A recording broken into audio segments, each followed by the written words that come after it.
first type of credit cards were used in the late 1800s and early 1900s by department stores, and they were not actually cards. They weren't made of plastic. They were actually little metal coin type things with a hole punched in them.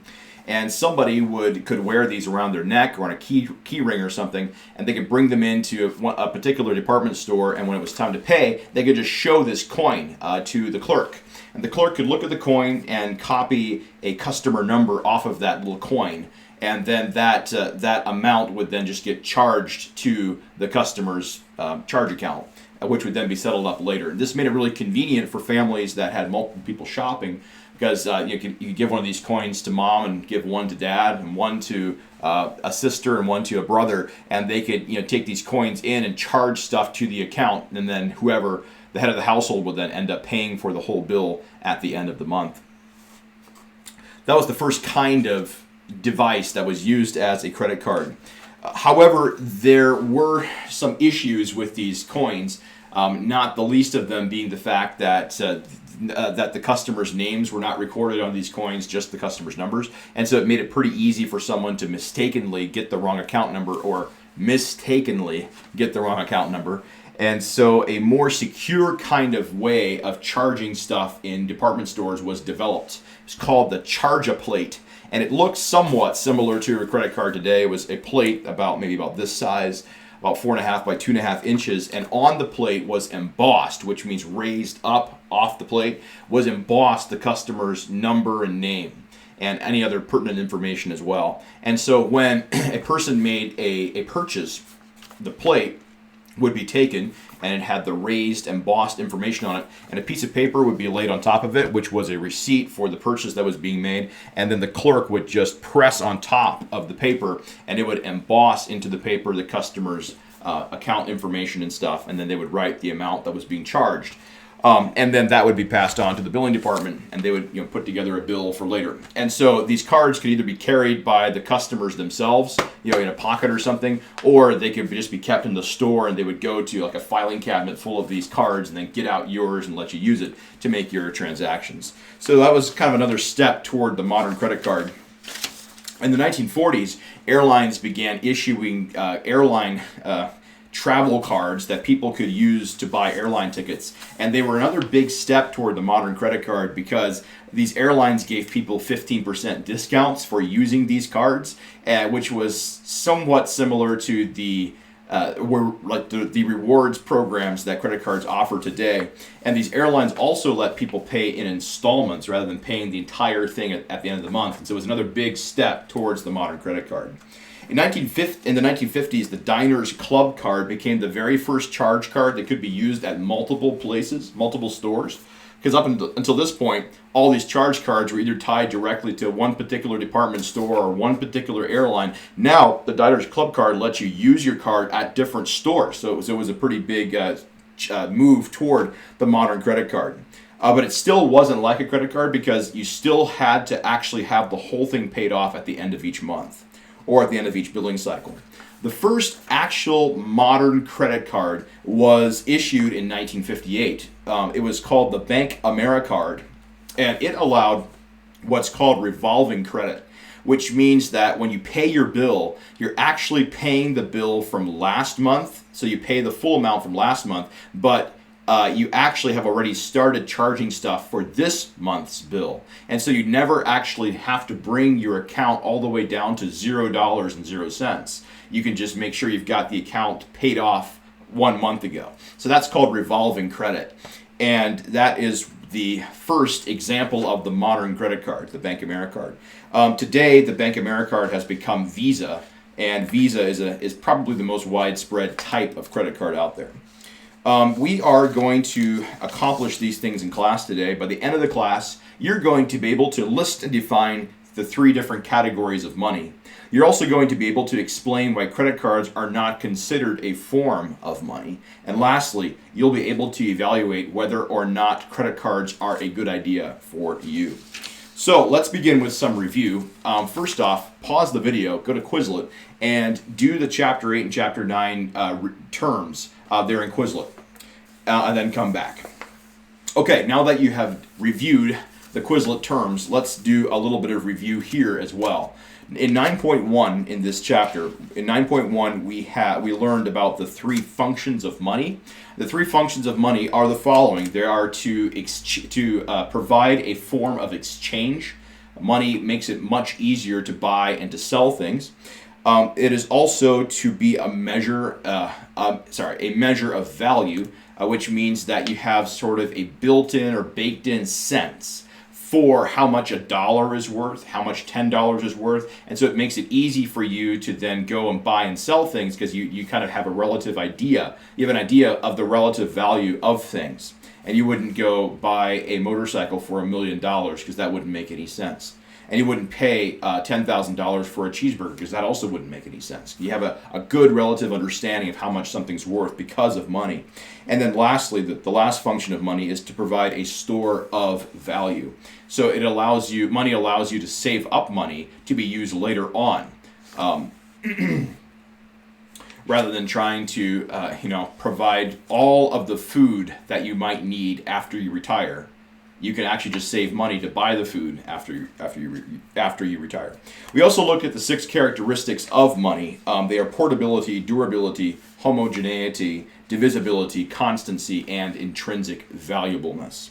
In 9.2, we looked at metallic money. We learned that specie is coined metal money. We learned that debasing means mixing base metals with precious metals when making coins.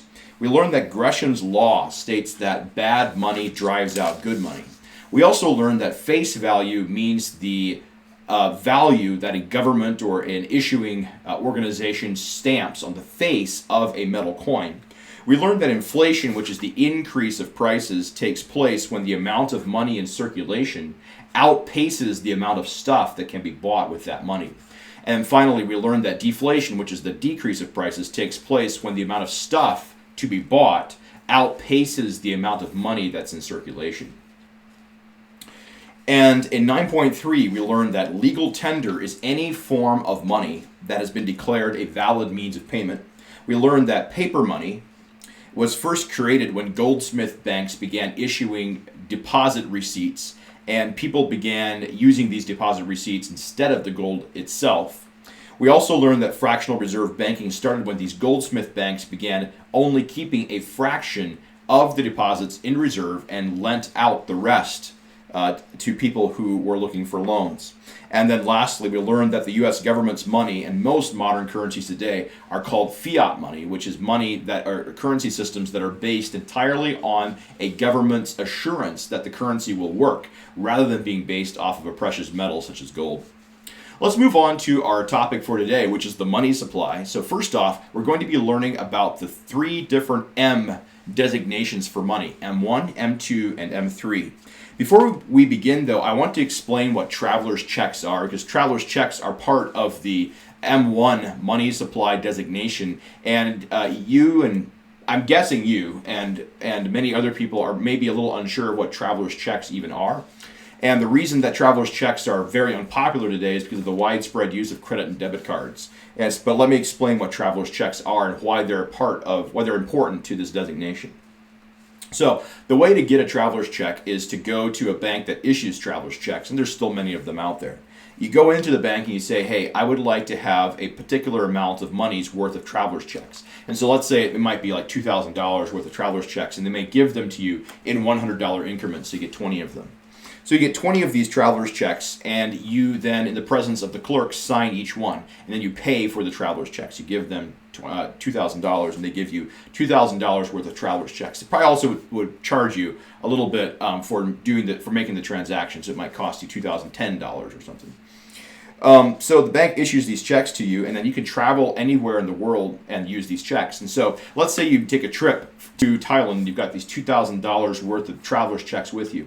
So you've got 2 options then. You could go to a local Thai bank, and you could then get several of these traveler's checks and give them to the teller, and the teller would then issue you maybe $200 or $300 worth of Thai baht. and then you would use that to make your transactions there in Thailand. Or you could actually use the traveler's check directly at a store that accepts them, and the store would then calculate what the $100 of the $100 would be worth in Thai baht. Then they would make the transaction, and then they would give you change in Thai baht. So either of those would work. So these traveler's checks made a lot of sense back when you couldn't find an ATM on every corner, and when credit and debit card machines were not as widespread. But now they are, and so people tend not to use traveler's checks very, very much. They are included here in the M1 designation because traveler's checks are just as valuable, or are just as much a form of payment as cash, and they can be kept for a long time. Actually, I don't think they ever expire, and so they are actually used here because people may actually have thousands of dollars in traveler's checks in a safe at home, possibly. Okay, let's go on to our different designations for money. So money can be referred to in one of three different designations. Number one, M1 refers to the following: bills and coins that are in circulation.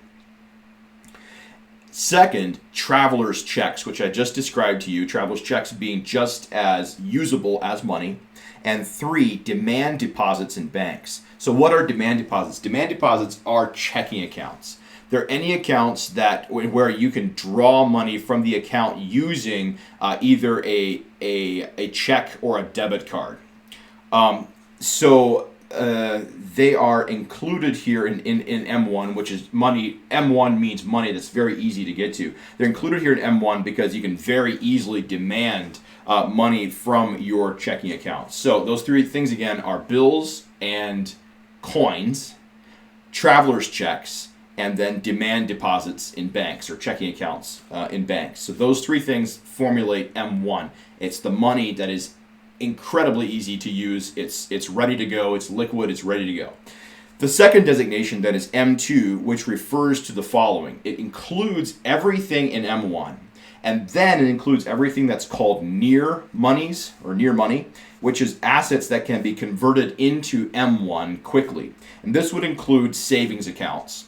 And as we talked about, we have discussed before in this class, that savings accounts are just a little bit less easy to access than checking accounts. And that's why savings accounts offer interest rates while checking accounts often do not. Because checking accounts are designed to be revolving doors where money comes in one side and then goes back out the other side. Savings accounts are intended to be places where money actually comes to rest and comes in and rarely leaves, or doesn't often leave quickly. And so savings accounts are a little bit tougher to get to. You can't write a check to withdraw money from a savings account. Usually, if you want to get money from a savings account, what you have to do is you have to either go to a bank and get it in person there from the bank, or sometimes you can use your debit card at an ATM, and you can actually take money from your savings account. I don't believe I can do that at Columbia.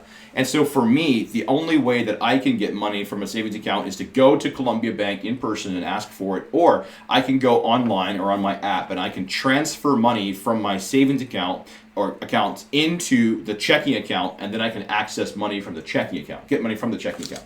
And so you see it's less accessible, therefore it goes to M2, which is called near money. Secondly then, near money also includes money market accounts, which are similar to savings accounts, but they're even maybe a little less accessible and therefore pay higher interest rates. Third, near money also includes CDs, certificates of deposit, that are worth less than $100,000. And the big difference between a savings account and a CD, or a market account, money market account, and a CD is that a CD has a particular time that's attached to it. So if you open up a CD, or you take out a CD, or you buy a CD, then you have to leave your money in that certificate of deposit for an X amount of time, like 3 months, 6 months, a year, 2 years, all the way up to, I believe, 10 years is the longest kind of CD that I've heard of anyway. There are other kinds of time deposits as well. And I looked for examples of them. They might be like really special to a particular bank or something. I don't know of any other kinds of time deposits besides CDs, but apparently they are out there. And so again, 4 other things that are called near money that are included then in M2 are savings accounts, money market accounts, CDs worth less than $100,000, and other time deposits that are worth less than $100,000.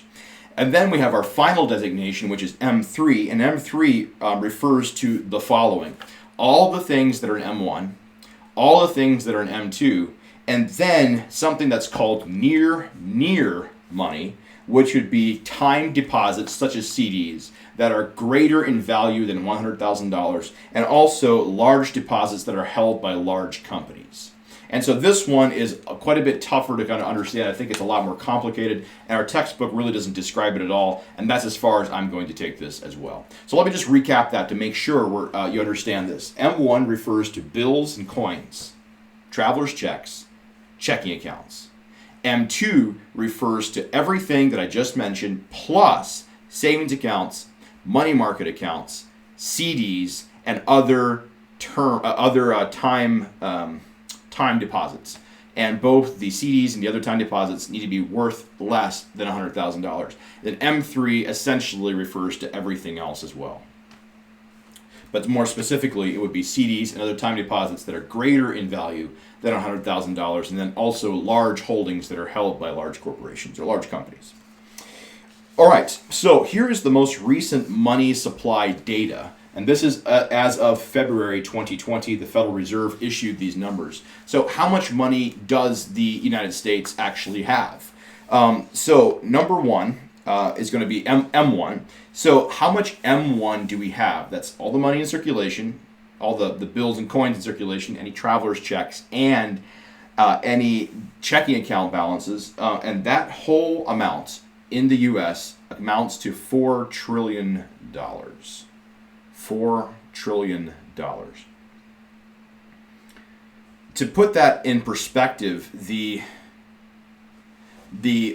relief package that was just passed by Congress was somewhere between $1 and $2 trillion, I believe. And so, that relief package is huge. It's almost as much. It's getting relatively close to all the money in M1 as of now. Then in M2 there are about $1.5 trillion. In addition to M1. All right, let's move on to credit cards. So, first off, credit cards are not seen as a form of currency. They're not included in M1 or M2 or M3 because they are really just a way of facilitating short-term loans. And so those loans actually have to be repaid with money that comes from M1 or M2. And so the credit cards are not actually seen as a form of money for that reason. So a lot of people are using credit cards these days. Should you use credit cards? So let me list a couple of pros first. Pro number one, credit cards make managing money easy. And the reason for this is that credit cards always leave an electronic paper trail, which is easy. That's a misnomer. Leaving an electronic trail that's easy to trace. And so it's easy for you to go into a budgeting app such as EveryDollar, which is the one that's produced by Dave Ramsey, and to hook up your credit card with EveryDollar. And then any transactions that you make are going to automatically pop into EveryDollar. What you need to do then is go take all those transactions and put them into the correct budgeting categories. So it makes it a lot easier to track your expenses. If you are paying by cash and you want to do a lot of budgeting, what you end up doing often is using a lot of receipts. Is keeping your receipts and then entering your transactions into a budgeting software one by one, and that's a lot clunkier than using a credit card and hooking that up to your budgeting. So number one, credit cards make to your budgeting app. So number one, credit cards make managing money easy. Second, credit cards make managing your cash supply easier as well. So what do I mean by this? So if you pay cash for everything, it can be hard to make sure that you always have enough cash to buy everything and to save the way you want to. So, for example, if you get paid once per month at the beginning of the month, you may have lots of different expenses that will pop up at different times. And so having a credit card and charging things to your credit card makes it a lot easier to manage your money supply in a predictable way. Because what you can do is if you get paid once a month and you have certain goals, like you say you want to save up maybe $1,000 for a new car, or something like that, then what you can do is you can get paid and you can immediately just transfer that $1,000 into your savings account. Well, what happens is now you have $1,000 less that you can actually spend on other things, and that can cause some cash flow problems. And so if you're charging things to a credit card, it makes it a lot easier to manage all of that because you don't have to continuously have all the cash on hand. All of your payments come down to being one payment that falls somewhere maybe toward the end of the month, or at a predictable place. And so instead of having a lot of little payments that you have to make, you just have one big payment you have to make, and that makes managing your cash a lot easier. And then number 3, credit cards often have rewards programs that you can use to get money back or to save money on travel or something like that. So those are the three pros. It makes managing your money easier, makes managing your cash supply easier, and third, they often have reward programs that allow you to take advantage of using the credit card. So there are some really massive cons as well. So let me talk about those. Credit cards make spending money a lot easier. So Dave Ramsey likes to reference a study in which people's brains were scanned as they were using different kinds of payment forms when paying for something they were buying.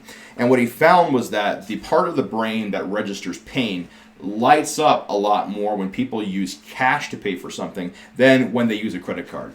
And that probably is true for most people. It's a lot easier to swipe a piece of plastic than it is to actually get the money out of your wallet and to pay for it. There's something psychologically painful, or more painful, about using the cash. Now, I know that that's not going to be true for everybody. You might be saying, no, it makes no difference to me. And so that might be true for you. This is saying for most people, or for a lot of people, it's the way it works. And so Steffi and I have talked a lot about this, and for me, this is true. It really is. Paying cash for something is tougher for me than paying with a credit card. But for Steffi, it makes almost no difference. And that's because she, by nature, is far more reserved than I am anyway. Okay.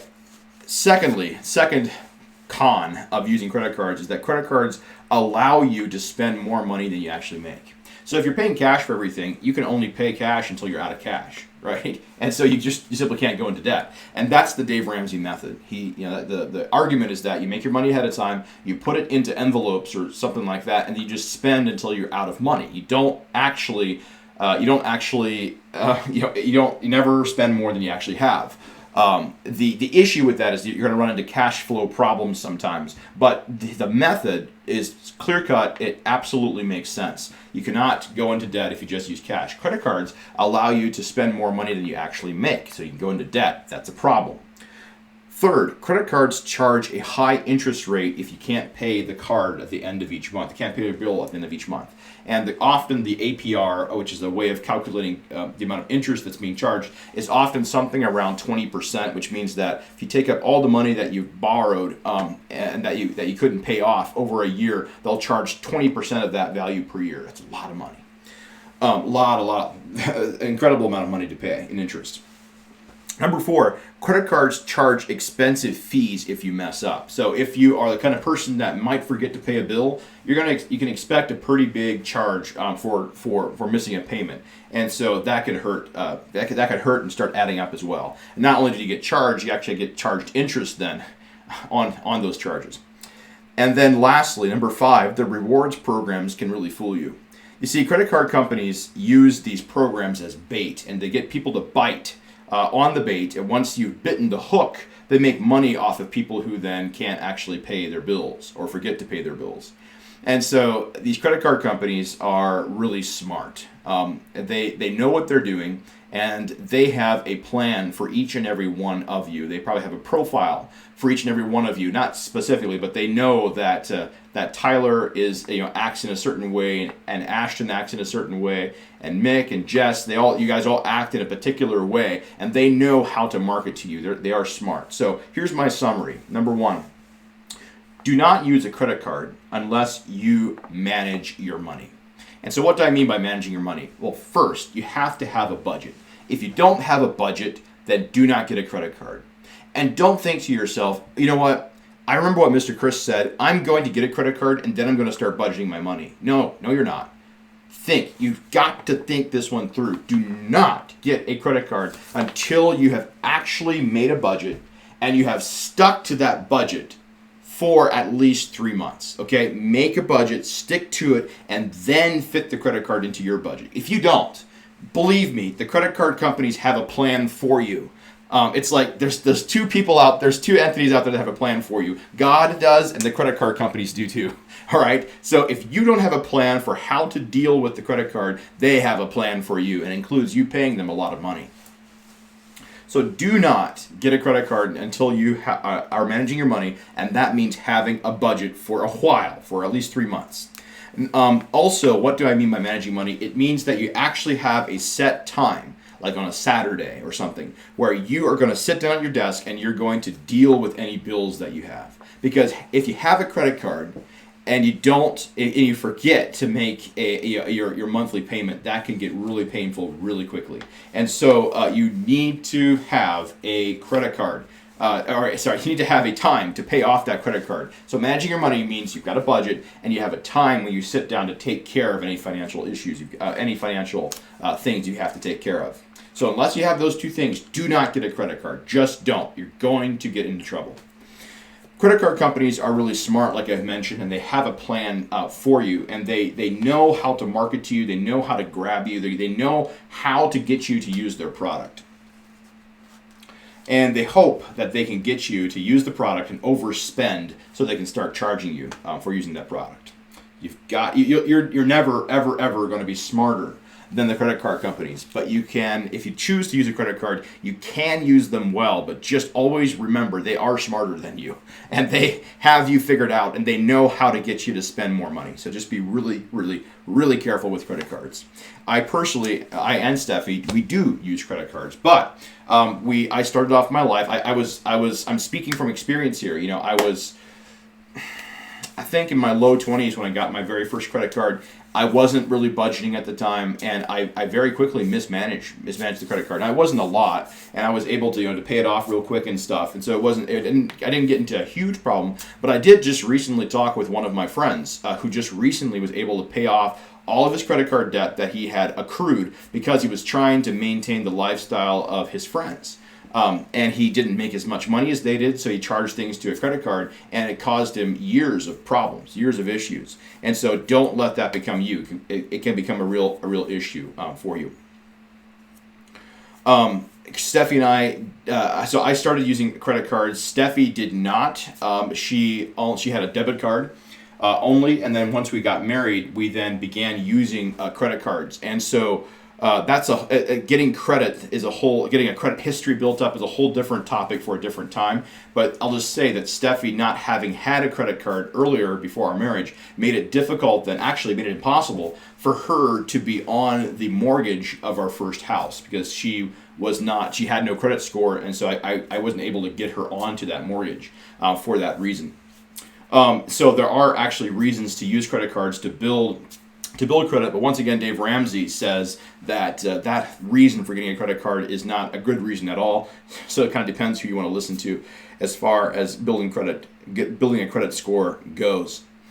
I have one more good point to make here. Yes, I was talking about my own history with credit cards. So for a while, for several years, Steffi and I actually quit using credit cards, and the transition was pretty painful because of having to manage our cash flow issues, but it was really good for us. We used cash only, and the discipline that it took to be able to do that was really good, and it is a very clear-cut, easy to understand way of managing your money. You put your money into envelopes, and you only use that until it's gone. It's a very easy way, a very visual way of dealing with things. Once we had a lot of the nonsense worked out of our system, and by that I mean my system, then we transitioned back to using credit cards because we travel a lot back to Ohio, and we felt that if we can manage the credit cards well, and when we do now, we have a budget and things are taken care of. If we can manage those credit cards well, we can use the points we get from those credit cards to fly back and forth from Ohio when we are visiting my family, or if we're living in Ohio, to come here to Oregon to visit Steffi's family. So we believe that we're using credit cards pretty well now. But you'll have to decide on your own if a credit card is good for you. Okay, your assignment today is going to be to read 9.5 and answer the question. So, let's review our objectives. Are you able to list and define the 3 categories of money? Are you able to explain why credit cards are not considered a form of money? And lastly, are you now able to evaluate whether or not having a credit card is a good idea for you? Okay, Mr. Chris out. Stay safe, stay sane, stay inside, and I hope we can all see each other again soon.